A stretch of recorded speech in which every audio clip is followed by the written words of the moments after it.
In this video tutorial I will show you how to delete suggested for you on Facebook. First, open up the Facebook mobile app. Tap on these three lines at the top right corner. Scroll down and tap on Settings and Privacy. And then tap on Settings. Search for Permissions.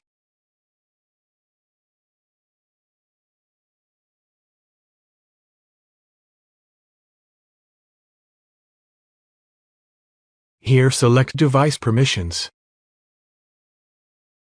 Select Location. Then tap on Update Settings. Next tap on Open Device Settings. Now select Permissions. Tap on Location.